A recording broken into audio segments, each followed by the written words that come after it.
Hello everyone. आज सभी को मेरा प्रणाम। जय श्री कृष्ण, राधे राधे। श्री श्रीमती प्रेमलता और मैं आपसे बात कर रहे हैं 7917432532 से। आज हम लोग कुछ आध्यात्मिक बात करते हैं।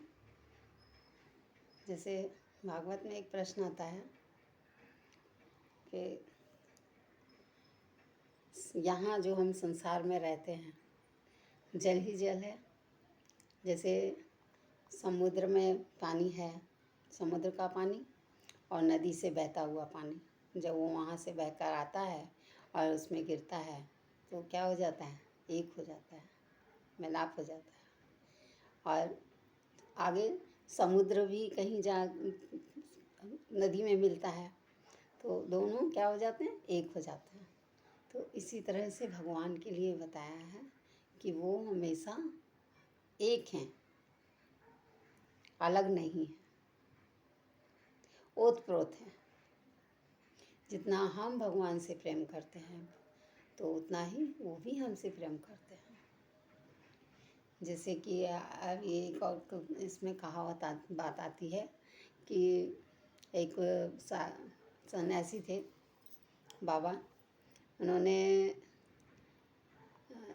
सोने के गणपति खरीदे और सोने का चूहा, दोनों चीज़ सोने की है और दोनों का वज़न बराबर है। एक बार वो कहीं से निकले, जाते जाते उनके कहीं पर जा रहे थे तो अचानक उनको याद आया कि चलो दुकान पर देखता हूँ, इसी को दे देता हूँ। तो सोनार के पास गया। उन्होंने बाबा जी ने कहा कि भाई मुझे ये देना है।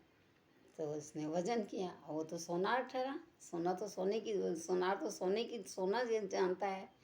तो उसने क्या किया, उसने वज़न किया, दोनों का बराबर वज़न था। तो उसने दोनों का भाव, जितना वज़न था उसके हिसाब से उसने बता दिया इतना पैसा होता है। तो उसने कहा दोनों का वज़न बराबर, वो तो गणपति हैं, ये तो चूहा है। देखो उसने उसमें भेद कर लिया कि गणपति ये तो भगवान है और ये तो चूहा है, इसका क्या मतलब? तो मतलब इसका कीमत कम होनी चाहिए, इसकी कीमत ज़्यादा होनी चाहिए। तो उन्होंने कहा मेरे यहाँ ऐसा कुछ भी नहीं है, मैं जो परख करता हूँ, मैं जिस चीज़ को ले रहा हूँ मैं उसको जानता हूँ। मैं चूहे को और भगवान को, गणपति को नहीं जानता हूँ। तो इसी तरह से भगवान है। जैसे कि घड़ा मट्टी का, जब मट्टी से कोई बर्तन बनते हैं तो मट्टी है ना। बर्तन अनेक चीज़ें अनेक प्रकार की बनती हैं, अनेक चीज़ें बनती हैं उसी मट्टी से। घड़ा बनता है, गमलों के लिए पौधे के लिए गमले बनते हैं, सुराही बनती, बहुत सारी चीज़ें बनती हैं, सराई बनती है, कुल्हड़ बनते हैं, है ना। तो बहुत सारी चीज़ें बनती हैं, सब अलग अलग हैं, लेकिन किससे बनी हुई हैं? मट्टी से बनी है और मट्टी में ही जाकर मिल जाती हैं तो एक हो जाती हैं। तो कीमत किसकी है? मट्टी की कीमत होती है, जो बर्तन बना हुआ है उसकी कीमत है ना। तो इसी प्रकार से ये जो देह हमको मिली है इसकी क्या कीमत है? कुछ भी नहीं।